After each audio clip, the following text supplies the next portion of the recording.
ফরজ নামাজের সময় দোয়ায়ে মাসুরা না পড়লে নামাজ হবে কিনা? ফরজ নামাজের শেষ বৈঠকে আল্লাহুম্মা ইন্নী যালামতু নাফসি যুলমান কাসীরা দোয়ায়ে মাসুরা আছে।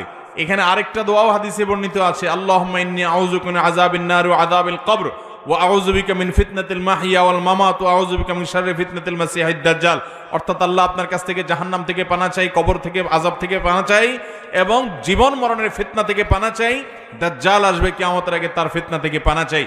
এই দোয়া নবী সাল্লাল্লাহু আলাইহি ওয়াসাল্লাম শেষ বৈঠকে করতেন। এখন কথা হলো, দোয়ায়ে মাসুরা যদি কেউ না পড়ে, ধরেন এত ব্যস্ত সে এখন হঠাৎ করে ট্রেন ছেড়ে দিছে, নামাজ পড়তেছে, শেষ বৈঠকে আছে, কোন রকম আত্মেহাত দূরত্বটা পড়েই সে এখন সালাম ফিরাইতে চাচ্ছে, দোয়ায়ে মাসুরা পড়বে না, নামাজ হবে কিনা?